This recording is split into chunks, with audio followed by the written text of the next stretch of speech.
बहुत ही फेमस गाना। हाँ मेरी रानी, आधा गाना राजगीर, रोपवे पहाड़ पर का है। अच्छा यही था। समझ गया मैं तेरा बहाना, देर से आना आओ ये कहना, वादा तू निभा। वाह ओ मेरी राजा। चचा कलाकार भी निकले, बहुत इस सुंदर। जगह का नाम रखा गया नालंदा। न अलम दा, न मीन्स होता है नहीं, अलम मीन्स होता है बेकार, दा मीन्स होता है देना। यानी नालंदा कुछ बेकार नहीं देते, साकार देते। जो आप इंडिया के यह विश्वविद्यालय की व्यवस्था थी कि गेटकीपर ही महान पंडित थे। अब आप स्वयं सोचिए, जिस विश्वविद्यालय का द्वारपाल ही महान पंडित थे, तो यहाँ का प्रोफेसर और प्रिंसिपल कितना नॉलेज है। सबसे पहले तो ये जो अपना अवशेष है, इसको क्यों ध्वस्त किया गया, इसको क्यों छत बिछत कर दिया गया, क्यों बर्बाद कर दिया गया, इसके पीछे की जो कहानी है, जो स्टोरी है, वो हमारे दर्शकों को बता। 1200 ईस्वी में मोहम्मद बख्तियार खिलजी ने जब यहाँ आक्रमण किए थे, तो यहाँ के छात्रों को भय दिखाकर मार भगाई, क्योंकि ये बुद्धिज्म यूनिवर्सिटी था, अहिंसो परमो धर्म था, और छात्रों के पास शास्त्र था, शस्त्र की शिक्षा नहीं दी जाती। ये भी अभी अवनति का एक कारण है। शास्त्र के साथ साथ शस्त्र की शिक्षा भी बच्चों में देना चाहिए, ज्ञान होना चाहिए। ये नालंदा का मेन टेम्पल है, जो ये 7 बार बनी है। जो आक्रमणकारी थे वो 700 की संख्या में थे। 15,000 प्रोफेसर, 10,000 छात्र। विहार मीन्स समझते? घूमना नहीं, विहार मीन्स हुआ मॉन्क, भिक्षु का रहने की जगह को विहार बोलते, VIHAR। अभी इसी को पेट फाड़ दिए हैं हम लोग, तो हो गया बिहार, यानी भ्रमण की जगह, घूमने की जगह। पहले लोग यहाँ रहने पढ़ने आते थे तो बौद्ध विहार बोलते, अभी लोग घूमने आ रहे हैं तो बिहार बोले। आप नालंदा प्राचीन विश्वविद्यालय की 1600 वर्ष पुरानी ब्रिक को आज भी छूकर देखिए, कितनी मुलायम ईंटें हैं। ईंटों की ज्वाइंट देखिए, कितनी कम मसाला है। ये पुराना जो पहले जैसे मिला वैसे यथावत है ना, इसमें कुछ भी बना, कोई रिपेयर नहीं। अभी कितना धूप वर्षा हवा ये सह रहा है, उसके बाद भी ये बिल्डिंग बता रहा है कि हम कितनी सुंदर रहेंगे। इन ईंटों की ज्वाइंट में सर उस समय सीमेंट की जगह पर ब्रिक का पाउडर है, सुरती जिसको कहते हैं। अच्छा, चूना है, मिट्टी है, गुड़ है, उड़द का दाल, अच्छा दाल जिसका दही बारा आप खाते हैं, लसीली दाल होते हैं, बेल का जूस और कत्थे से ज्वाइंट। वो पानी निकलने के लिए ड्रेनेज सिस्टम है, वाटर। ये दरवाजा है, ये दरवाजे के किमारी को लगाने के लिए खील का सिस्टम होते, ये वाला। हाँ, ये दरवाजे जो जल गए हैं, जो देखिए जलने के बाद भी कितनी सुंदर ये दीवार है। ये देखिए नालंदा के अवशेष, जो स्टूडेंटों टीचरों का रहने का कमरा, हॉस्टल। एक सब्जेक्ट के लिए सर 30 स्टूडेंट रहते और वो 3 टीचर रहते थे। यहाँ 3 शब्दों का बहुत ही महत्व है। एक तो चैत्याज, दूसरा स्तूप और तीसरा मोनास्ट्री। देखिए ये चूल्हे आपका ओरिजिनल है, जो खुदाई में मिले हैं। आज भी देखिए जो ईंधन होते हैं तो काला काला लग जाते हैं ना ईंटों में, वो देखिए आपका लगा हुआ काला काला ईंधन है। ये सब आप देख सकते हैं जो ओरिजिनल है। वाह। यहाँ से पढ़ने के बाद स्टूडेंट अपने गांव जो जाते सर, कोई सर्टिफिकेट नहीं मिलता था। अभी हम लोग मार्क्स मांगते हैं, उस समय लोग ज्ञान और धर्म का जो प्रचार करते, वही उनकी सर्टिफिकेट होता था। ये स्पेशल कुआं है। अभी हमने कुआं दिखाया उस हॉस्टल में भी, जो कि पूरा गोलाकार था। और एक ये कुआं है जो इसको क्या बोलते हैं, ऑक्टागन वेल, 8 कोण का बना हुआ है, ऑक्टागन वेल। इसी से ये प्रमाणित होता है कि नालंदा में बौद्ध धर्म की शिक्षा होती थी। नालम प्लस दा, नालंदा। नालम मीन्स होते हैं कमल का फूल।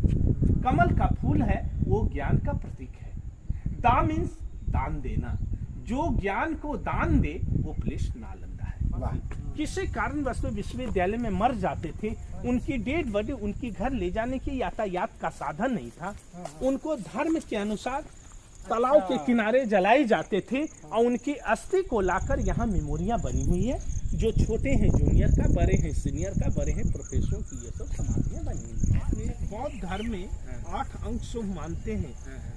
आज भी ये जीवित उदाहरण है सर कि आसपास जितने आप खजूर के पौधे देख रहे हैं, सारे में एक एक हेड है, लेकिन एक ये पौधे ये जीवित है जिसमें 8 हेड है, न 7 है न 9 है। अभी नालंदा का 4 गेट था उस समय सर, लेकिन अभी 1 किलोमीटर में एक गेट भी नहीं मिला है। यह हमारी गेट ASI ने बनाए हैं। जिस गेट से हम लोग प्रवेश किए ये हैं इधर उसी गेट से हम लोग वापस चलेंगे। तो ये जो रास्ता है ये बनावटी है, बाद में बनाया ये गया। दीवार को, पुरानी दीवार को टच कर, काट कर ऊपर में सीमेंट का काम नहीं किए गए। ये यूनिवर्सिटी का पुराना रास्ता नहीं हुआ करता था। नहीं, अभी तक के नहीं मिला है। नहीं मिला है। कमजोर और जाहिल व्यक्ति जब किसी चीज वस्तु को प्राप्त नहीं कर पाता है तो उसको नष्ट कर देना, उसको तबाह कर देना, उसको बर्बाद कर देना ही उसकी प्रवृत्ति हो जाती। उसी का जीता जागता उदाहरण हमारे पीछे आप जो ये भग्नावशेष देख रहे हैं प्राचीन नालंदा विश्वविद्यालय का, वह है। मुगलों ने यहाँ वर्षों शासन किया, लेकिन यहाँ के जो धरोहर थे, यहाँ के जो प्राचीन यूनिवर्सिटी विश्वविद्यालय थे, उसको तबाह कर दिया, उसको ध्वस्त कर दिया। इसी मर्म को, इसी पूरे स्टोरी को, पूरी कहानी को, इससे जुड़ी एक एक पहलू को समझने और जानने हम आज आए हुए हैं प्राचीन नालंदा विश्वविद्यालय के इस परिसर। इस पूरे भ्रमण में हमारे साथ जो व्यक्ति रहेंगे, जो हमको मदद करेंगे, वो है डॉक्टर रंजन कुमार, जो अप्रूव्ड गाइड है, टूरिस्ट गाइड है गवर्नमेंट ऑफ इंडिया के तरफ से। तो सबसे पहले तो आपका स्वागत करेंगे। Welcome sir. एक परिचय दीजिए हमारे दर्शकों को। मैं आपका नालंदा प्राचीन विश्वविद्यालय का भग्नावशेष का भ्रमण कराएंगे, जिसके मैं अप्रूव्ड गाइड हूँ, tourist department government of India office in Patna. मेरा नाम हुआ डॉक्टर रंजन कुमार। डॉक्टर रंजन कुमार, तो आप PhD किए हुए हैं? PhD है सर, और सब्जेक्ट इन संस्कृत से। आप बाहर निकलेंगे तो नालंदा की बुक भी देखेंगे। वह नालंदा का बुक भी मेरा ही लिखा हुआ है।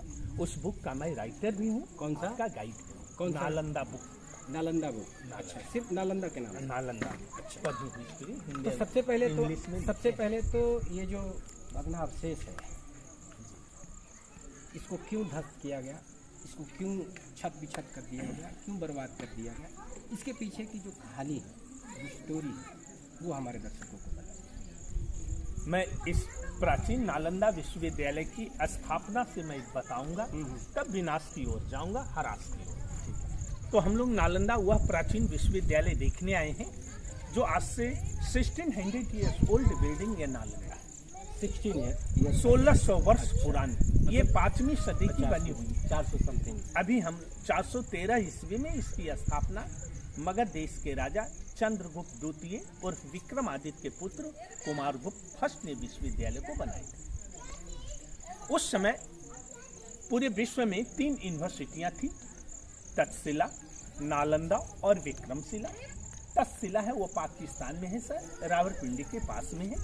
सेकेंड विश्वविद्यालय या नालंदा है, ये बौद्ध विश्वविद्यालय थी। और तीसरा विक्रमशिला विश्वविद्यालय है, वो बिहार में ही भागलपुर डिस्ट्रिक्ट में। उसका निर्माण कब हुआ? ये तीनों यूनिवर्सिटी हमारे भारत में ही थे। इसी वजह से भारत को जगत गुरु कहा गया, पूरे संसार को ज्ञान भारत में दिया। तो ये तक्षशिला विश्वविद्यालय पहली यूनिवर्सिटी है जो मौर्य पीरियड की है, वो आपका तक्षशिला पाकिस्तान में है। ये दूसरी नालंदा है, ये 5वीं सदी की है। और 9वीं शताब्दी की स्थापना किया हुआ विक्रमशिला विश्वविद्यालय है, जो बंगाल के राजा धर्मपाल ने इसकी स्थापना की। किधर से हम लोग इधर से भ्रमण करेंगे? ये तीनों विश्वविद्यालय हमारे भारत में ही थे, इसी वजह से भारत को जगत गुरु कहा गया। जब यह नालंदा विश्वविद्यालय बनी थी 5वीं सदी में, उस समय यहाँ फर्स्ट चीन यात्री फाहियान आए थे। फाहियान गुप्त पीरियड में आए सर, लेकिन नालंदा के बारे में कोई हिस्ट्री को नहीं लिखा। दूसरे राजा 7वीं शताब्दी में कनौज के राजा हर्षवर्धन थे। उस समय यहाँ सेकंड चीनी यात्री हुएनसांग आए। वेनसांग किताबों में हम लोगों ने भी पढ़ा है, चीनी यात्री वेनसांग, और सबसे ज्यादा चर्चित यही है। हुएनसांग यहाँ के स्टूडेंट और टीचर रहे। उन्होंने पूरी नालंदा की डायरी को लिखा है। अच्छा, वो अगर शायद नहीं लिखते, स्टूडेंट भी थे यहाँ के स्टूडेंट पहले रहे, बाद में प्रोफेसर रहे। उन्होंने पूरी नालंदा की डायरी को लिखा है। उनकी डायरी का नाम है शिवकी। उस डायरी का शिवकी का हिंदी होता है भारत भ्रमण। पूरे भारत यात्रा उन्होंने किया, उसमें नालंदा प्राचीन विश्वविद्यालय का भग्नावशेष के बारे में उन्होंने वर्णन मिला है। उनकी डायरी से ही ये नालंदा की खुदाई भी हुई। अच्छा, नहीं तो नालंदा का पता ही नहीं। इसीलिए उनकी चर्चा सबसे ज्यादा है और लोग भी जानते हैं वेल्स। अगर हमारे इंडिया कब आए थे यहाँ? ये आपका 7वीं शताब्दी में आए थे, 635 ईस्वी को आए थे। जी जी। तो यह नालंदा का मुख्य मंदिर है, यहाँ भगवान बुद्ध आए थे। आपका क्वेश्चन ये भी होगा सर, इतनी बड़ी यूनिवर्सिटी इसी जगह पर नालंदा क्यों बनी? हाँ, ये तो सवाल है। तो आज से 1600 वर्ष पुरानी नालंदा है, उससे 1000 वर्ष पहले भगवान महावीर अवतरे समकालीन। अच्छा, भगवान महावीर जैन धर्म से थे, भगवान बुद्ध धर्म से थे। जब भगवान बुद्ध और महावीर का टाइम था तो यह एक आम का जंगल थी। इस जगह को लोग यही बगल में भी महावीर की जन्म स्थली भी है। हाँ। कौन सा गांव? कुंडलपुर। अच्छा, 2 किलोमीटर दूरी है। हाँ हाँ। तो यहाँ और बुद्ध भगवान की कर्मभूमि राजगीर, कर्मभूमि कहेंगे या क्या कहेंगे? कर्मभूमि ही कहेंगे। उसी से उत्प्रोत होकर के ये क्षेत्र। जी जी हाँ। तो ये भगवान बुद्ध और महावीर के टाइम में यह एक आम की जंगल थी। इस जगह को लोग अम्रपवार का वन कहते थे। यहाँ भगवान महावीर और बुद्ध दोनों आए, इसलिए इस जगह पर नालंदा बनी। इस जगह का नाम रखा गया नालंदा। न अलम दा, न मीन्स होता है नहीं, अलम मीन्स होता है बेकार, दा मीन्स होता है देना। यानी नालंदा कुछ बेकार नहीं देते, साकार देते। जो आते वो विद्वान बनकर ही निकलते थे, क्योंकि इस विश्वविद्यालय का 4 मुख्य दरवाजे थे, वो चारों 4 दिशाओं में थे। मेन दरवाजे पर जो गेट कीपर होते वो महान पंडित कहलाते। अच्छा। जो भी छात्र यहाँ एडमिशन के लिए आते, उनका टेस्ट इंटरव्यू गेट कीपर ही लेने के बाद उनकी एडमिशन होता। वाह, मतलब इसका मतलब गेट कीपर भी हमारे यहाँ के होंगे तभी तो हमारे ये इंडिया के यह विश्वविद्यालय की व्यवस्था थी कि गेट कीपर ही महान पंडित थे। अब आप स्वयं सोचिए, जिस विश्वविद्यालय का द्वारपाल ही महान पंडित थे, तो यहाँ का प्रोफेसर और प्रिंसिपल कितने नॉलेज के रहे। इधर हम लोग कुछ और देखेंगे। अच्छा, यही इसकी लास्ट बाउंड्री है सर, इसके आगे खुदाई नहीं हुई। ये नालंदा का मेन टेम्पल है, जो ये 7 बार बनी हुई। यह यूनिवर्सिटी 700 वर्षों तक 7 बार बनी, मतलब 700 वर्षों तक चला। अच्छा, ठीक। तो पुरानी बिल्डिंग के ऊपर 200 वर्षों में कोई भी बिल्डिंग डैमेज होता था, उसको ढक कर उसी के ऊपर नई बिल्डिंग का निर्माण होता। अच्छा, उसको नीचे से हटाया नहीं जाता? नहीं, मतलब होता नहीं। अभी हम लोग खुदाई पुरानी बिल्डिंग तोड़ते और नहीं बना, वो तोड़ते नहीं थे, उसके ऊपर बनी हुई। ये स्टडी में पाया गया कि ये इसका निर्माण 7 दफे हुआ है ना, 7 बार हुआ। तो मैंने पहला बार बोले सर कि 3 सेंचुरी बीसी में अशोक ने यह स्तूपा बनाई। कहीं भी स्तूपा देखे होंगे जो गोल बिल्डिंग होता है, तो गोल वाली बिल्डिंग इसके नीचे है। अच्छा, तो नीचे है सारीपुत्रा की स्तूपा है, अभी दिखती है। सारीपुत्रा भगवान बुद्ध के शिष्य थे, उनके याद में राजा अशोक ने स्तूपा बनाई। फिर गुप्त राजाओं ने इधर हॉस्टल बनाई, ये मंदिर बनाई। देखिए मूर्तियां हैं जहाँ लोग पूजा करते। इस मंदिर पर जाने के लिए पहली सीढ़ियां ही ये गुप्त पीरियड की है। सेकेंड सीढ़ियां देखिए ये हर्ष पीरियड की है। थर्ड सीढ़ियां देखिए ये पाल पीरियड की है।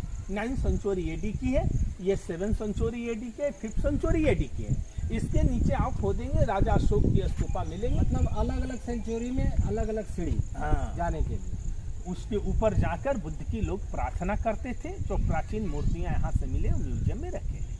नहीं तो ये भी बिल्डिंग 1200 ईस्वी में मोहम्मद बख्तियार खिलजी ने जब यहाँ आक्रमण किए थे, तो यहाँ के छात्रों को भय दिखाकर मार भगाई, क्योंकि ये बुद्धिज्म यूनिवर्सिटी था, अहिंसो परमो धर्म था, और छात्रों के पास शास्त्र था, शस्त्र की शिक्षा नहीं दी जाती। ये भी अभी अवनति का एक कारण है। वो छात्र को जो भय दिखाए और मात्र भूख मिलती है, चले गए। सीख मिलती है कि शास्त्र के साथ साथ शस्त्र की शिक्षा भी बच्चों में देना ज्ञान होना चाहिए।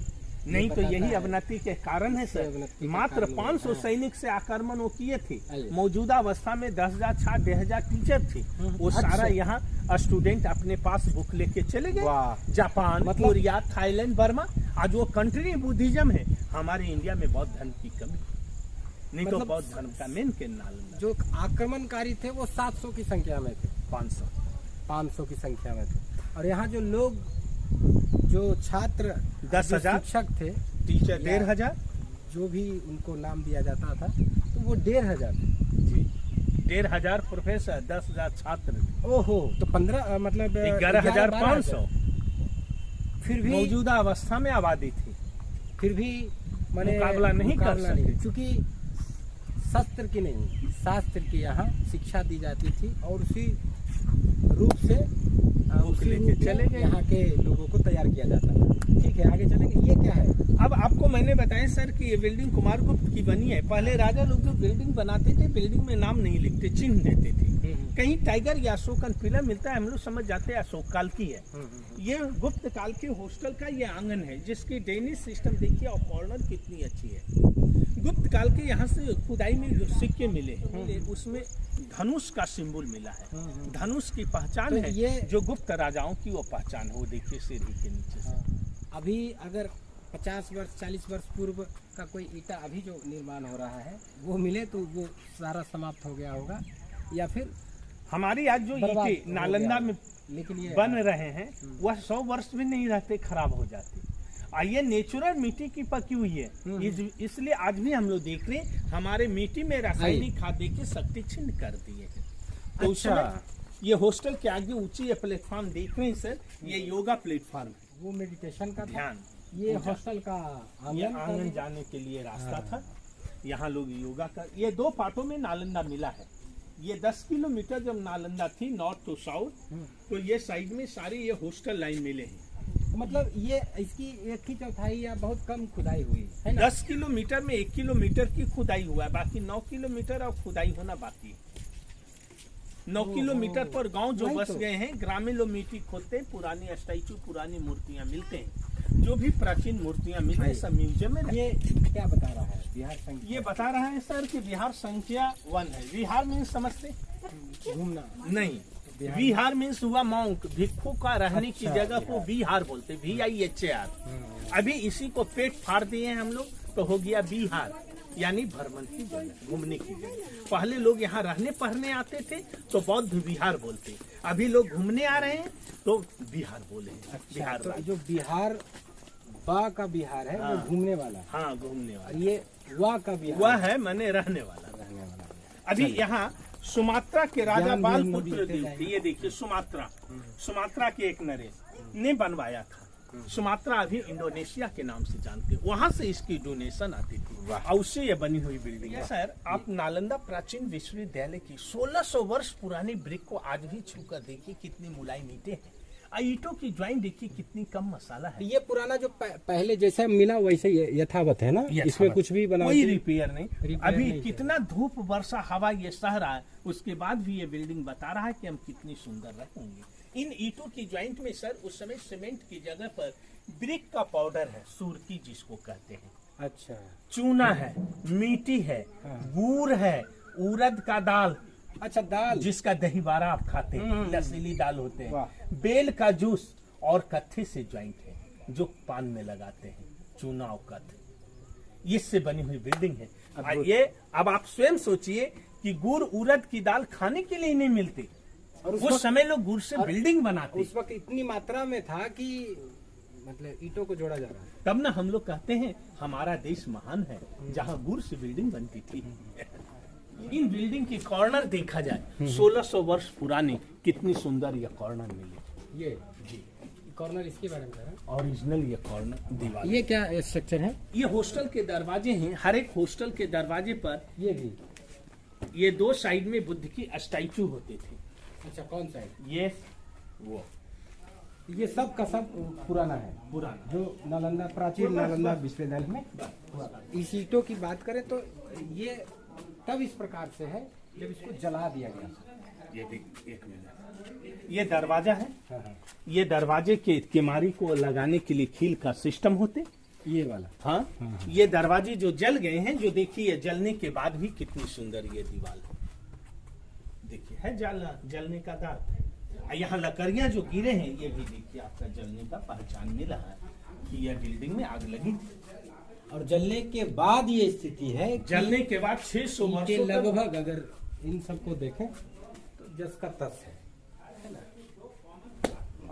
जमीन के अंदर 600 वर्षों तक रहा। उसके बाद खुदाई में खुदाई के बाद भी सर 75 वर्ष हुआ ना देश आजाद हुए, उसके बाद भी हम लोग अभी उस धरोहर को नालंदा को पहचान है कि कितनी खुदाई कब हुई थी? 1914 1861 18 से फिर 1915 से 1940 तक 1918 से 61 तक खुदाई होते रहे। 18 से 61 1918 से 61। अच्छा 18 से 61 ओहो सॉरी 1915 हाँ। से 1940 तक लगातार खुदाई हुआ 25 वर्षों तक।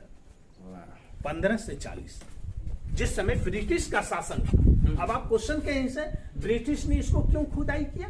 तो ब्रिटिश की पोर्टिस थी, जो भी यहाँ की कला के रूप में अष्ट धातु मतलब जो की मूर्ति मिली वो भी सब वो ले। दूसरा कि ब्रिटिश काल में एक चीज रहा कि कम से कम ज्ञान के जो भंडार थे उसको उसने ध्वस्त नहीं सर। उससे जो प्राप्त कर सकता था या उसको अगर निखार सकता था या अपने काम में ले सकता था, इसीलिए मैंने शब्द इस्तेमाल किया उन्होंने था। ऐसा इसीलिए मैंने शुरुआत में इस्तेमाल किया था जाहिल शब्द, कि जाहिल और कमजोर व्यक्ति अगर किसी चीज को प्राप्त ना कर सके तो वो क्या है, उसको ध्वस्त नहीं करता है। अगर बुद्धिमान रहता शासक वो बख्तियार खिलजी, तो इससे बहुत सारी और विस्तार करते और हमारे प्राप्त कर सकता था, अपने धर्म का भी विस्तार कर सकता था, अपने धर्म को और सुदृढ़ कर सकता था इसके ज्ञान से। लेकिन चूंकि उसको ज्ञान से तो कोई लेना देना था नहीं, उसको सीधा लगा कि मेरा धर्म बौना हो जाएगा और ये पूरे संस्कृति और ये पूरा जो इसका जो बौद्ध धर्म प्रचार में था, पूरे विश्व में बौद्ध धर्म ही हो जाएगा। इसका जो पूरा इसलिए बौद्ध धर्म की अवनति कर दी। इसकी जो पूरी विरासत है ये बढ़ते जाएगी और हमारा धर्म बौना हो जाएगा। बहरहाल आगे बढ़ते हैं। ये क्या था? ये डेनिस पैसेज चैम्बर है। क्या है? जैसे आप टाउन में बनाते हैं डेनिस पैसेज चैम्बर। हाँ। रेनी सीजन वाटर जो होते हैं हाँ, वो हाँ, यहाँ आकर जमा होंगे और यहीं से वो तालाब में जाने की सुविधा थी। ये नालियां ये पुरानी है, इसमें अच्छा, सीमेंट तो ये भी वही था। हाँ, डेनिस सिस्टम अच्छे होने से आज इतनी पुरानी बिल्डिंग को आप आज भी देख रहे हैं। ये देखिए नालंदा के अवशेष, जो स्टूडेंटों टीचरों का रहने का कमरा था, हॉस्टल। एक सब्जेक्ट के लिए सर हाँ। 30 स्टूडेंट रहते और वो 3 टीचर रहते थे। एक स्टूडेंट के लिए कमरे को देखा जाए, ये दरवाजे हैं, दरवाजे को लॉक करने के लिए कील का सिस्टम होते, उनकी ये गुप्त सामान रखने की जगह उस जमाने का ये लॉकर सिस्टम है। अभी आपका लॉकर बैंक में होती, उस समय लोग दीवालों में ही रखते। एक स्टूडेंट के लिए कमरे हैं, 10 बाई 10 का साइज है सर। इसके ऊपर जो रूफ होती थी वुड एंड ब्रिक्स, और रूफ में ही खिड़कियां होते, स्काईलाइट वेंटिलेटर सिस्टम जैसे एसी बसों में होती। हाँ, कहीं ये दीवालों में विंडो नहीं होती, नहीं, इसकी हाँ। रूफों में ही स्काईलाइट वेंटिलेटर सिस्टम होती थी। ये आपका बुक शेल्फ मिले हैं सर। जिस समय वो डिस्कस सिस्टम करते थे, बुक कम ज्ञान ज्यादा। अभी के बच्चों को बुक ज्यादा ज्ञान, किताबें लोग रखते थे और बुक शेल्फ पढ़ते थे। यहाँ की दीवार की मोटाई देखा जाए सर 3 फुट से 12 फुट है। ठंडे के दिन अच्छा, में ठंडा में नहीं ये आएगा। मोटाई इसकी बात आप कर रहे हैं? जी जी यहाँ से यहाँ तक ये मोटाई है, और यही पिछला वाला भी होगा जी। यही इस रूम के बगल का जो रूम है Yes. इसके बीच की दूरी। Yes.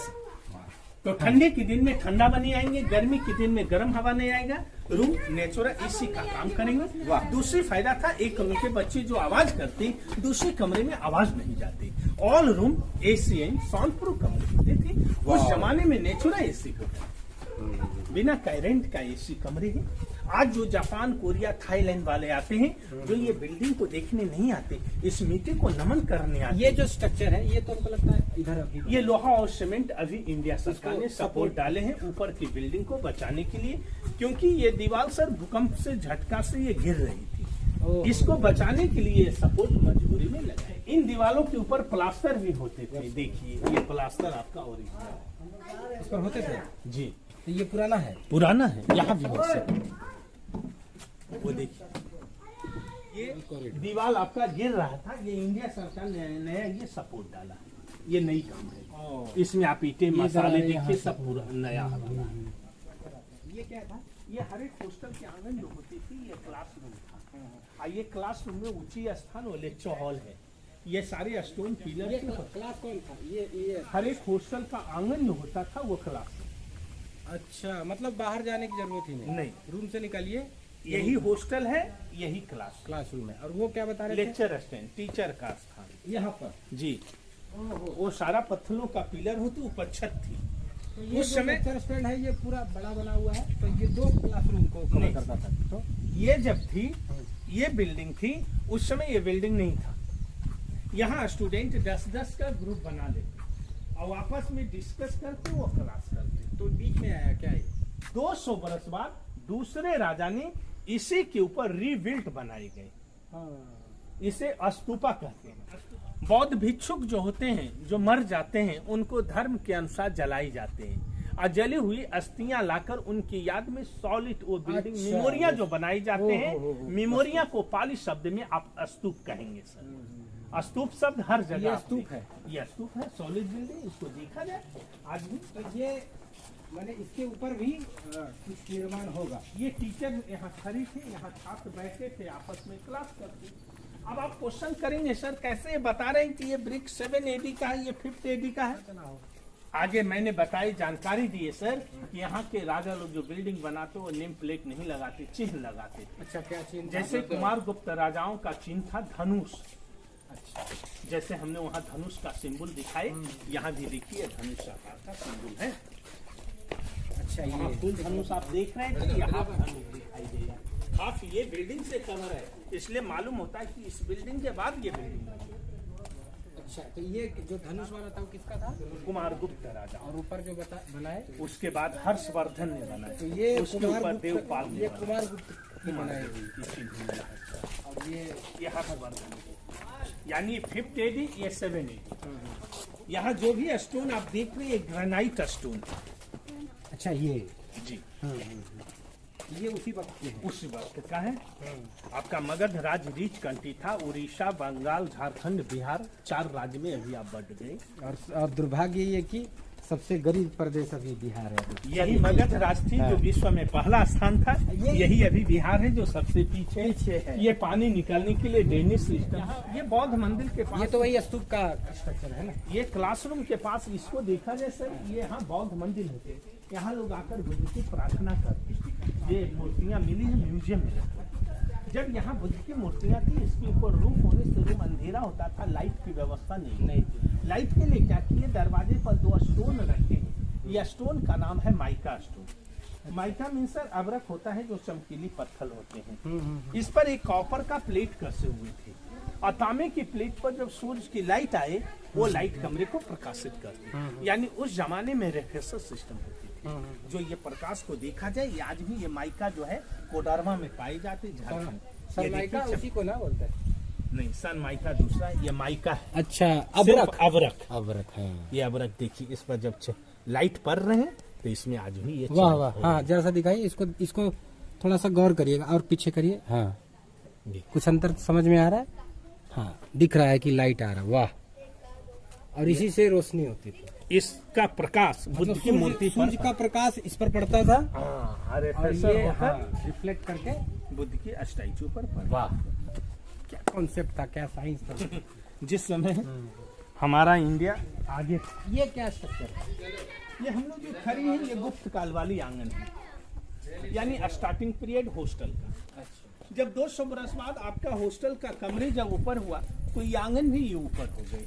ये ठीक राजाओं ने इसके ऊपर जब हॉस्टल बनाए तो ये आंगन थी। ये क्या हुआ? ये आंगन जब खोदे गए हैं तब ये आंगन मिली है। ये स्ट्रक्चर क्या स्तूप है? नहीं, आंगन बोला, आंगन ही है। इसको जब आंगन को खोदेंगे तब ये आंगन मिली है। अब इसके नीचे खोदते कुछ नहीं मिलता है। दोनों दो समय का है। हाँ, पर आप खड़ा है जी, 5th AD, 7 AD, 9 AD। गुप्त काल का। गुप्त काल, और ये? हर्ष काल, पाल काल। तो उसके ऊपर का स्ट्रक्चर नहीं मिला खुदाई में? ऊपर वाले कमरे हैं, अच्छा, लेकिन अभी ऊपर जाना बंद हो गए हैं। अच्छा, बना हुआ है ना? जी हाँ, कमरे बने हुए। तो जो आप शुरुआत में कह रहे थे कि कोई भी स्ट्रक्चर के ऊपर स्ट्रक्चर बनाना होता था तो नीचे का स्ट्रक्चर मिटाया नहीं जाता। ढक देते थे। हाँ, मिटाया नहीं जाता। जैसे यहाँ हम लोग अब खड़ी हैं ये सर, क्या? तो पहला आंगन यहाँ झपी ये तो हुई। कुआं दिखता है। ये कुआं आपका ओरिजिनल है। इसकी गहराई 50 फुट है।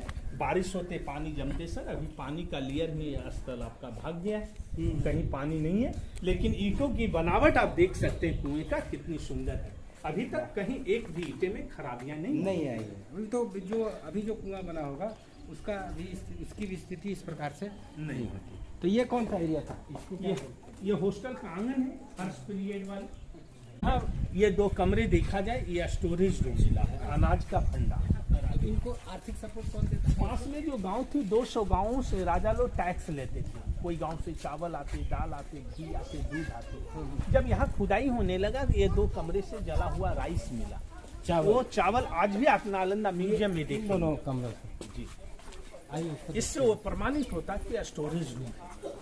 इसकी रूफ को देखिए, ना कहीं पिलर है, ना सपोर्ट है, ना आयरन है। विदाउट पिलर सपोर्ट छते हैं। इसे इंजीनियरिंग में आर्ट सिस्टम कहते हैं। और यहाँ से जले हुए चावल मिलेगा, मतलब भंडार, अन्न भंडार। अन्न भंडार आपका ब्रिटिश शासन काल का सर अन्न भंडार है पटना में, जो गोल घर के नाम से आप जानते हैं। अगर आप घर में चौकोर बर्तन में अनाज रखेंगे तो आपका अनाज सड़ जाएगा। और अगर आपका गोल वाला बर्तन में अनाज रखेंगे तो अनाज आपका सुरक्षित रहेगा। कारण है जून जुलाई के महीने जो गांव में कोठी बनता है, कोठी बनते हैं, वो इसीलिए, वो गोल इसीलिए बनाते हैं सर। अच्छा, कॉर्नर से क्या दिक्कत होता है? कॉर्नर रहने पर क्या होगा, जून जुलाई में जो गर्म हवा चलता है, हवा का काम है घूमना, वो घूम नहीं पाएंगे। गर्म हवा का ठहराव जब कॉर्नर में होगा तो अनाज को नमी बन जाएगी, उसमें कीड़ा लगेगा, एयर वो अनाज- सर्कुलेशन नहीं होगा। हाँ। इधर और कुछ दिखाना नहीं है। चलिए। अभी तक के मोनास्ट्री 11 तक मिले हैं। हाँ हाँ, उस समय 108 मोनास्ट्री थे, जिसमें मात्र 11 मोनास्ट्री मिले। नालंदा में 1 से 108 लेके 11 सब्जेक्ट की पढ़ाई होती थी। हाँ। यहाँ का बोलबाल भाषा पाली होती थी। लिपि संघ लिपि और ब्राह्मणी लिपि में लिखे जाते थे। थोड़ा यहाँ इसका प्रकाश 108 टेम्पल थे। टेम्पल साइड ये मिला है, नक्शा बने हुए हैं, जो कि ये चैत्याज कहलाते। ये कहाँ है? ये जो हम लोग खड़ा थे कहाँ? अभी हम लोग प्लान के आधार से देखा जाए, यहाँ से हम लोग इन किए। गुप्त काल के वो गड्ढे वाले वो रूम देखे थे। यहाँ से हम लोग नालंदा का ये मेन मंदिर देखा, जो स्तूपा के नाम से जाने गए। इस ब्लॉक के अंदर जाकर छात्रावास को देखे, स्टोर रूम देखे और कुआं देखकर हम लोग नालंदा के यहाँ आ गए। फिर यहाँ हम लोग खड़ा है। हम लोग आगे ये हॉस्टल में चलेंगे, यहाँ चूल्हा मिला है और सारे छात्रावास है। तो 2 हॉस्टलों के बीच में एक चूल्हा है, 2 हॉस्टलों के बीच में एक चूल्हा है। जो चूल्हे का उपयोग 2 कार्य में किए जाते, एक भोजन बनाने, दूसरे प्रयोगशाला का। आइए चलते हैं। ये जो देख रहे हैं वो लास्ट बिल्डिंग है, उससे भी चैत्याज। अच्छा, वो जी, चैत्याज बोले तो टेम्पल, स्तूप नहीं टेम्पल, टेम्पल। अच्छा, चेतना करना, ध्यान करना। हाँ हाँ हाँ। और स्तूप जहाँ ये पर, जैसे देखिए। स्तूप मतलब स्मारक। पूजा स्थल, चैत्याज को पूजा स्थल, स्तूप को मेमोरी, स्मारक, और मोनास्ट्री को हॉस्टल। ये तीनों शब्द पाली शब्द। ये आपका है? ये पूजा स्थल है, टेम्पल है सर। इस ब्लॉक के लोग यहाँ आकर पूजा करते। उस ब्लॉक का सामने वो मंदिर है। ये पूजा स्थल मतलब सनातन धर्म का नहीं, ये आपका पूजा स्थल है जो 7वीं शताब्दी में कनौज के राजा हर्षवर्धन थे। उस समय इंडिया करीब करीब आपका बुद्धिज्म था, इसलिए यहाँ बुद्ध की मूर्तियाँ थी। कला के रूप में भी यहाँ काला पत्थरों की मूर्तियाँ 4 लाइनों में रखे हुए हैं, जो आप सारे बुद्ध की मूर्ति देखेंगे। वो पहला पोज जो ऊपर वाली है वो धर्मचक्र परिवर्तन, इस तरह से सारनाथ का पोज है। दूसरी पोज देखा जाए भूमि टच मुद्रा है, जो आपका बोधिया का है।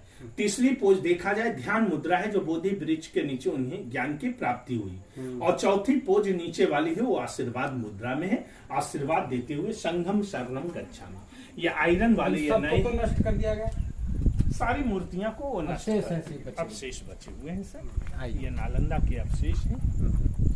अच्छा, यहाँ भी एक मंदिर है। जी जी, तो ये हर एक हॉस्टल के सामने मंदिर था। यानी 108 यहाँ हॉस्टल थी तो 108 टेम्पल थे। अभी तो खुदाई ये इस टेम्पल के बगल में बड़ा सा क्या है ये फिर ये आप टेम्पल देख रहे हैं जो 7वीं शताब्दी की, और इसके बगल वाली टेम्पल ऊपर वाली जो देख रहे हैं वो 9वीं शताब्दी की है। जो कॉर्नर वाली टेम्पल है इसमें जो अलंकृत पिलर आप देख रहे हैं जो ओरिजिनल पिलर्स है ऊपर रूफ की सपोर्ट के लिए, उसकी ईंटों की डिजाइन देखिए कितनी सुंदर डिजाइन है। यहाँ 3 शब्दों का बहुत ही महत्व है। एक तो चैत्याज, दूसरा स्तूप और तीसरा आप बता रहे थे मोनास्ट्री। मोनास्ट्री मतलब हॉस्टल का जो रहने के लिए जो रहने पर। हम लोग चल रहे हैं अभी कहाँ? हॉस्टल नंबर 6 में। ये हमारी आर्कियोलॉजिकल सर्वे ऑफ इंडिया की बोर्ड लगी है, जो बिहार संख्या 6 बता रहा है कि हर 2 हॉस्टलों के बीच में दोहरे चूल्हे दो जोड़ा है जो सामूहिक भोजन यानी दो हॉस्टल का भोजन बनता अथवा प्रयोग अध्ययन के उद्देश्य से बना था, यानी प्रयोगशाला भी किए जाते। ये आंगन 5 AD का है, ये 7 AD वाले आंगन में चूल्हे हम लोग देखेंगे सर।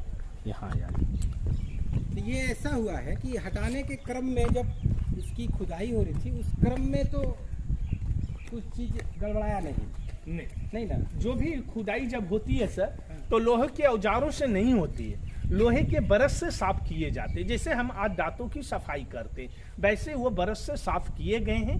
तब ये इतना टाइम हमारे ब्रिटिश शासनकाल में मिले।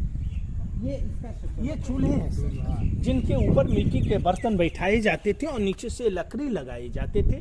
लकड़ी से ये भोजन बनता था और हर एक हॉस्टल के आंगन होते थे। ये क्लासरूम जिसमें कॉपर प्लेट गलाते थे, अष्टधातु की मूर्तियां बनाते थे, केमिस्ट्री का कार्य करते थे। ये आपका लेक्चर स्टैंड, इस ब्लॉक का ये लेक्चर स्टैंड। तो इधर बगल में रसोई घर भी और लेक्चर स्टैंड भी। हाँ, तो इस ब्लॉक के लोग कहीं अलग क्लास करने नहीं जाते थे।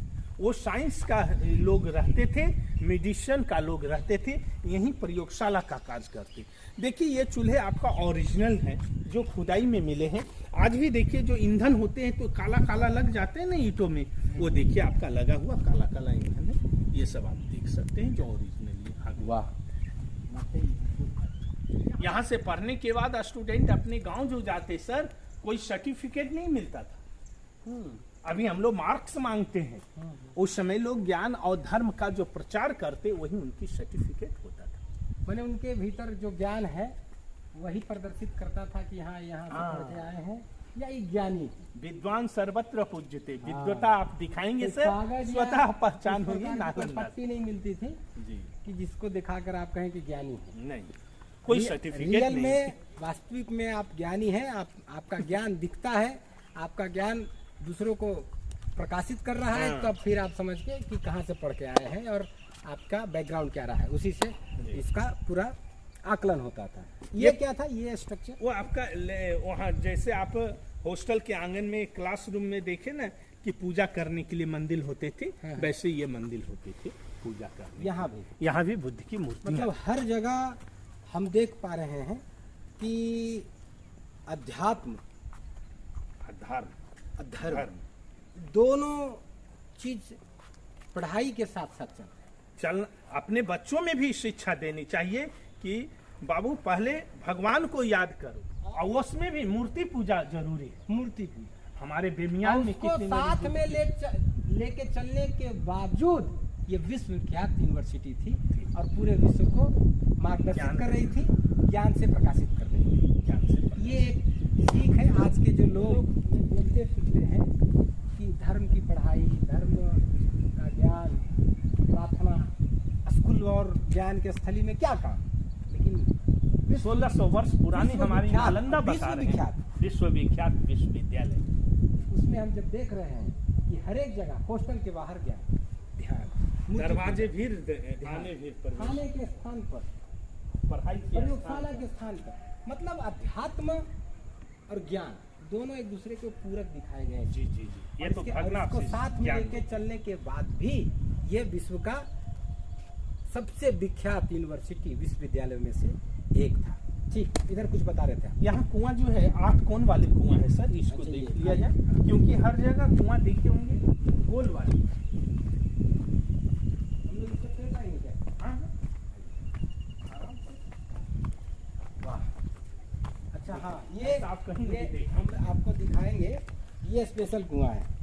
अभी हमने कुआं दिखाया उस हॉस्टल में भी, जो कि पूरा गोलाकार था, और एक ये कुआं है जो इसको क्या बोलते हैं, ऑक्टागन वेल, 8 कोण का बना हुआ है ऑक्टागन वेल। इसी से ये प्रमाणित होता है कि नालंदा में बौद्ध धर्म की शिक्षा होती थी, इसलिए 8 अंक में बौद्ध धर्म में 8 अंक शुभ मानते हैं। जैसे भगवान बुद्ध ने अष्टांगिक मार्ग को अपनाई थी, इसलिए 8 कोण मिला। इससे ये प्रमाणित होता है कि नालंदा में बौद्ध धर्म की शिक्षा दिए जाते थे। अद्भुत। ये एक हॉस्टल में सर 30 स्टूडेंट रहते और 3 टीचर रहते, उनके बीच में ही क्लास होते थे। ये सिस्टम हर हॉस्टल 11 में मिला है। ये प्लेस का नाम नालंदा है। 2 शब्दों के मेल से बने हैं, नालम प्लस दा, नालंदा, नाला मीन्स होते हैं कमल का फूल। कमल का फूल है वो ज्ञान का प्रतीक है। दा मीन्स दान देना, जो ज्ञान को दान दे वो प्लेस नालंदा है। वाह। यह नालंदा प्राचीन विश्वविद्यालय की अवशेष जो खुदाई 1 वर्ग किलोमीटर के एरिया हुआ, उसमें 2 लाइनों में नालंदा मिली। एक साइड हम लोग देखे सर मोनास्ट्री, जहाँ लोग चारों तरफ छात्र और टीचर एक साथ रहते थे। ये सिस्टम अभी किसी यूनिवर्सिटी में नहीं है। ऐसा होने से अनुशासित में रहते और हर एक हॉस्टल के आंगन में क्लास होते, हर एक हॉस्टल में जल पीने के लिए कुएं हैं, हर एक हॉस्टल के सामने ये बौद्ध मंदिर। बौद्ध मंदिरों में लोग साधना करने के बाद वो क्लास में जाकर क्लास करते थे। किसी कारणवश वे स्टूडेंट यहाँ पढ़ने आते, चाइना, कोरिया, थाईलैंड, बर्मा से किसी कारणवश वे विश्वविद्यालय में मर जाते थे। उनकी डेड बॉडी उनकी घर ले जाने की यातायात का साधन नहीं था। उनको धर्म के अनुसार तालाब के किनारे जलाए जाते थे और उनकी अस्थि को लाकर यहाँ मेमोरियां बनी हुई है। जो छोटे हैं जूनियर का, बड़े हैं सीनियर का, बड़े हैं प्रोफेसर की, ये सब समाधियां बनी हुई है। अच्छा, तो ये समाधि है जी सर। वाह। मतलब उनकी सीनियरिटी के हिसाब से स्तूपा बनी हुई है।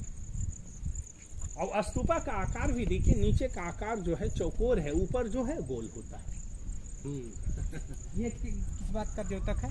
ये आपका स्तूपा माने अच्छा समाधि। नहीं, वो जो आकृति बता रहे थे कि नीचे चौकोर ऊपर आके गोलाकार, ये कहीं भी स्तूप जो देखेंगे आप वह गोल ही होते हैं। जैसे सम्राट राजा अशोक ने, किसी काल का द्योतक है क्या? 5वीं शताब्दी का है। 5वीं। आगे भी हम लोग वो 7वीं शताब्दी की है, ये 5वीं शताब्दी की मंदिर, वो 7वीं शताब्दी की, 9वीं शताब्दी की मंदिर है। इसी टाइप का इधर सारी ये हॉस्टल है, ये टेम्पल। पहला जो ये नालंदा का मेन मंदिर देख रहे हैं, जो हमारे भग्नावशेष की खुदाई में ये प्राचीन मिला है, जो सारीपुत्रा स्तूपा के नाम से बने हुए सम्राट राजा अशोक की शासन काल की बनी हुई है। और उसके सामने हॉस्टल, उसके 800 वर्ष बाद ये नालंदा विश्वविद्यालय बने। जो ये साइड में सारे ये हॉस्टल मिले हैं, ये लाइन जितने देख रहे हैं ये हॉस्टल लाइन है। जो अभी 11 हॉस्टल मिले हैं, उस समय 108 हॉस्टल थे। अच्छा, ये पूरा बारी बारी से ये पूरा श्रृंखलाबद्ध जी, 11 मिले हैं, है ना जी।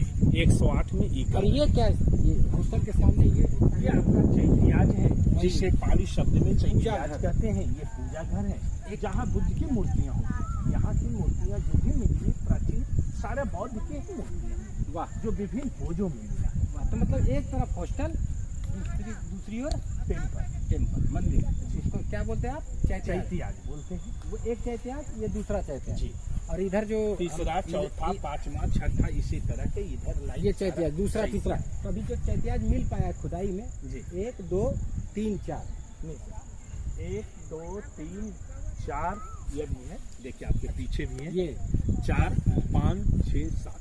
अच्छा, बड़े बड़े जो हैं वो 4 हैं, 4 है, बाकी छोटे मिला करके लगभग 7 है। 7 हैं। इस तरफ पूजा घर जी। और सामने आप देख रहे हैं ये पूरा श्रृंखला से, जी, श्रृंखला से, हाँ श्रृंखला से आप देखेंगे कि यहाँ तक ये पूरा जो है हॉस्टल है। यही पूरे नालंदा विश्वविद्यालय की खूबसूरती भी थी और यही इसी प्रकार का स्ट्रक्चर पूरे विश्वविद्यालय में था। आप और अगर खोदा जाए तो ऐसे ही क्रमबद्ध 108 हॉस्टल मिलेंगे। अच्छा, अभी मात्र 11 की ही खुदाई कितने अंग्रेजों ने किलोमीटर कर गए, जो आज हम नालंदा को याद कर। कितने किलोमीटर तक? 10 किलोमीटर में ये नालंदा। अभी 1 किलोमीटर की खुदाई अभी 1 वर्ग किलोमीटर के एरिया, जिसमें 6 हॉस्टल और उसके सामने 11 हॉस्टल, 6 टेम्पल। अच्छा, 11 हॉस्टल और 6 टेम्पल, चैत्याज, मतलब मंदिर। इस पेड़ के बारे में कुछ कह रहे थे? यह है हम लोग आगे जैसे हॉस्टल के कुएं में देखे, इसमें बौद्ध धर्म में 8 अंग शुभ मानते हैं। आज भी यह जीवित उदाहरण है सर, कि आसपास जितने आप खजूर के पौधे देख रहे हैं सारे में एक एक हेड है, लेकिन एक ये पौधे ये जीवित है जिसमें 8 हेड है, न 7 है न 9 है। 8 जो है ये बौद्ध धर्म का संकेत देते हैं कि आज भी ये नालंदा हमारा बौद्ध धर्म का केंद्र है और बौद्ध भिक्षुक लोग यहाँ पुराने हैं, साधना ध्यान करते हैं। क्रमबद्ध ये 50 वर्ष होता है। खुदाई का बाद का ये सब पौधा है। तो अभी भी यहाँ लोग आते हैं पूजा करते हैं अभी भी बहुत सारे लोग, आप अक्टूबर से मार्च तक विदेशी लोग ज्यादा आते हैं सर, और इन मंदिरों के पास में बैठकर उन लोग साधना और ध्यान करते हैं, क्योंकि उनके लिए तो ये स्थल ही समझिए धार्मिक कि स्थल है बहुत और बड़ा बहुत स्थल है। सिद्धि स्थल है। सिद्ध स्थल है, हाँ। जी। उनके लिए ये सिद्ध स्थल है। अब ये पथ पहले था सर जो सुरती चूना मिट्टी की पिटाई की हुई रास्ता था, लेकिन उससे वर्षा होने से वो नष्ट हो गया। तो ये नए कार्य किए गए हैं जो हमारे 1995 में ये एसआई ने मेंटेनेंस किए, जिसमें RCC का मेंटेनेंस है। ये जो ईटा है ये ये सब नई वाली है। अच्छा, जो अभी जो हमारे लोकल वो चिमनी से बनाते हैं 10 बाई 5 वाले ये ईंटें हैं। वो जो सीढ़ियाँ हैं वो सब पुरानी है। वो सब पुरानी ये ईंटें ये हैं। सब सारे ये सब पुराने। पुरानी ईंटें हैं। इन ईंटों में कभी भी खराबियां नहीं होती हैं सर। ये जितनी पुराना होंगे उतना ही मजबूत होगा। अब यहाँ से हम लोग निकास की ओर चलेंगे। ये जो निकास है ना जी, अभी जो यही हम लोग इसी अभी नालंदा का 4 गेट था उस समय सर, हाँ। लेकिन अभी 1 किलोमीटर में एक गेट भी नहीं मिला है। यह हमारी गेट ASI ने बनाए हैं। जिस गेट से हम लोग प्रवेश किए ये हैं इधर। उसी गेट से हम लोग वापस चलेंगे। तो ये जो returning ये जो रास्ता है ये बनावटी है, बाद में बनाया ये गया। दीवार को, पुरानी दीवार को टच कर, काट कर, ऊपर में सीमेंट का काम नहीं किए गए। ये काट कर, ये सीमेंट वाली नहीं है। जो देखा जाए सीमेंट वाली बिल्डिंग आज टूट रहे हैं, लेकिन पुरानी ये बिल्डिंग अभी कुछ तो नहीं। ये भी हॉस्टल का हिस्सा था। एक हॉस्टल से दूसरे हॉस्टल का ये पैसेज है, कॉरिडोर। पैसेज है। ये कॉरिडोर को काट कर ये रास्ता बनाया गया, मतलब ये यूनिवर्सिटी का पुराना रास्ता नहीं हुआ करता था। नहीं, अभी तक के नहीं मिला है। नहीं मिला है। यहाँ यूनिवर्सिटी में 1969 ईस्वी का एक सुपर हिट फिल्म देखे होंगे सर, कौन? जौनी मेरा नाम। वो अच्छा, फिल्म हाँ, किस- हाँ, हाँ। वो यहीं हुई थी? वो यही हुई थी। वाह, जौनी वो मेरा फिल्म नाम। का नाम था जौनी मेरा नाम। उसमें देवानंद हेमा मालिनी ने यहाँ गाना गाए। जो गाना का स्टार्टिंग यहाँ से है। इसके ऊपर पुलिस वो दौड़ रहे थे, नीचे वो अटैची चेंज किया और गाना गाए। गाने का बोल था, ओ मेरी रानी। अरे वाह, बहुत ही फेमस गाना। हाँ। ओ मेरी रानी। आधा गाना राजगीर रोपवे पहाड़ पर का है। अच्छा, यही था। समझ गया मैं तेरा बहाना, देर से आना आओ ये कहना, वादा तू निभा। वाह, ओ मेरी राजा। चचा कलाकार भी निकले, बहुत सुंदर, बहुत ही। ये एक बता दीजिए, यही हॉस्टल यही हॉस्टल है जो बिहार संख्या 5। ये बिहार संख्या 5 है सर। हाँ, हाँ। जो यहाँ रोक लग गए, हमने बोला अंदर जाना बंद है। ये एक स्टूडेंट के लिए एक रूम है, उनके निकलने के लिए दरवाजे हैं। उस समय कॉरिडोर था। आपका रोड उस समय नीचे थी। जब रोड ऊपर हुई तो हम लोग फर्स्ट ईयर पर खड़ी है। पुरानी बिल्डिंग को वो ढक देते थे, इसके ऊपर नई बिल्डिंग बन गई। बाहर राजाओं ने मतलब ये भी हॉस्टल का ही। G20 भारत 2023 इंडिया का जो वसुधैव कुटुंबकम का बोर्ड और बैनर लगा हुआ। यहाँ भी कुछ प्रोग्राम है हाँ क्या सर, G20? यहाँ प्रोग्राम 26 को हो चुका है।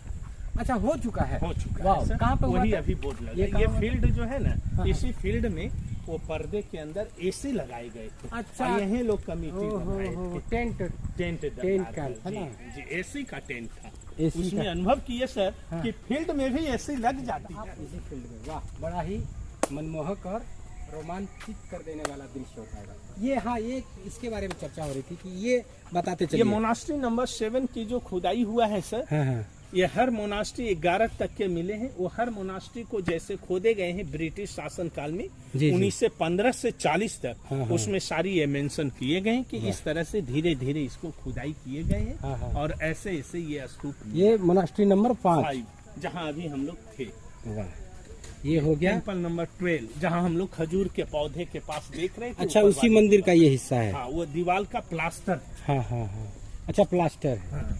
और ये जो गोल गोल हमने स्तूपायों को बताए थे। अच्छा, वही ये सब उसी मंदिर के समाधि- बगल में। जी, हाँ। 12 टेम्पल नंबर 12। जी जी जी जी। और ये है 36-37 में इसकी- यहाँ वो चूल्हा मिला जो 36-37 में क्या हुआ? इसकी ये खुदाई हुई। खुदाई जो हुआ उसमें ये चूल्हा मिला है। इसके ऊपर बर्तन बैठाए जाते थे और नीचे से लकड़ी लगी। और इधर जब हटाया तो फिर से ये पूरी आकृति निकली है ना। आकृति वो- अभी ये सब बाकी था ना, जी हाँ, जो हम लोग ये देखे देखिए ना हैं। सर, मड से हाँ, कवर हाँ, है। हाँ। ये मड इतना हटा तो फिर ये नंबर मिला। जिस आकृति को हम लोग देख पाए। ये कौन सा है? आज टेम्पल नंबर 12 ही है सर। हाँ, हाँ। जो 1933-34 में ऐसे ही वो कमरे मिले जहाँ हम लोग अंदर जाकर देखे थे कमरों। सुपर। ये हो गया टेम्पल नंबर 3। वो मेन वही टेम्पल मंदिर का इसका 1933 से 34 के बीच में। ये 1927 से मोनास्ट्री नंबर 6 मोनास्ट्री 1927। वाह। इसमें एक चीज देखने योग्य है जी कि अभी एक कार्यक्रम है सरकार का, जी मनरेगा। हाँ मनरेगा। मनरेगा अभी हुआ क्या? तो था, देखिए उस जमाने में हुआ तो था मनरेगा। मनरेगा देखिए, ये अगर सही मायनों में मनरेगा चलती तो ये दृश्य होता काम करने में, कि मजदूरों को काम मिलना और उसको पगार मिलना, और उसी के लिए पूरी योजना थी। जी जी। लेकिन जेसीबी और क्या बोलते हैं पॉपलेन लगा करके 2-3 दिन में काम कर लिया जाता है। देखिए उस समय की हमारी नारी को पूरे वस्त्र होते थे, माथा पर आंचल लेकर भी मीटेड होते थे। इस कल्चर को हमारे वाकई लेबर को देखिए कि टोपी भी पहनते थे। हम्म। अभी हमारे लोग जंघिया और गंजी में आ जाते हैं वाह। लेबर भी। कितना ये नारी नंबर 7 27 से 28 के बीच में ऐसे मिट्टी से मड से कवर था, मालूम ही नहीं चलती उतनी बड़ी बिल्डिंग। तो वो अंग्रेज यहाँ आए और उन्होंने इसको जांचा कि इसके नीचे ही बिल्डिंग मिलेगा, तब इतना लेबर। खुदाई के पहले का ये दृश्य है। हाँ वाकई ये अद्भुत, ये देखने लायक। उसको भी थोड़ा सा आप देख लीजिए कि जब खुदाई हो रहा था तो उस वक्त क्या स्ट्रक्चर था और किस प्रकार से पूरे खुदाई को अंजाम दिया गया। ये देखिए किलोमीटर तक, 1 किलोमीटर तक जो खुदाई हो रही थी वो इसका पूरा दृश्य। और ये अनाज भंडार, वाह। जिसकी छत तो इसी प्रकार से आप देखिए कि श्रृंखला में एक लाइन में लगी ये पुरानी तस्वीरें जो खुदाई के समय की थी, कैसे खुदाई हुई, किस वक्त खुदाई हुई, पूरे भग्नावशेष के खुदाई के क्रम के सारे दृश्य इस पूरे श्रृंखला में आपको दिखाई देंगे। तो दोस्तों ये था प्राचीन नालंदा विश्वविद्यालय के भग्नावशेष का भ्रमण, उसका विजिट, बारीकी से उसके एक एक पहलू को समझना, बारीकी से उसके एक एक हिस्से को देखना और बूझना, और उस मर्म को समझना कि उस वक्त जब इसमें पढ़ाई होती थी तो क्या स्थिति होती होगी, क्या दृश्य होते होंगे और क्या अनुभव होते होंगे, क्या आनंद होता होगा। इन सब को वहाँ पर जा कर के हमने उसकी अनुभूति करने का प्रयास किया और आप सबों तक उसको एक पहुँचाने का एक प्रयास भी किया। हमारे इस पूरे भ्रमण में हमको जो मदद कर रहे थे भाई डॉक्टर रंजन कुमार जी, इनका बहुत बहुत धन्यवाद, बहुत बहुत थैंक यू आपको। बारीकी से एक एक पहलू को समझाया और उस कड़ियों को जोड़ कर करके बताया, इसके लिए आपका बहुत बहुत धन्यवाद, बहुत बहुत आभार। तो ये था भ्रमण प्राचीन नालंदा विश्वविद्यालय के भग्नावशेष का। आपको ये पूरा वीडियो, आपको पूरा ये भ्रमण कैसा लगा, अपने विचार, अपने मंतव्य जरूर साझा करें। अगर आपको ये अच्छा लगा, आपके मर्म को छुआ हो, तो आप अपने चाहने वालों के साथ, अपने दोस्तों के साथ, मित्रों के साथ इसको शेयर भी करिए। तब तक के लिए खुश रहिए, प्रसन्न रहिए, देखते रहिए मंथन वाला।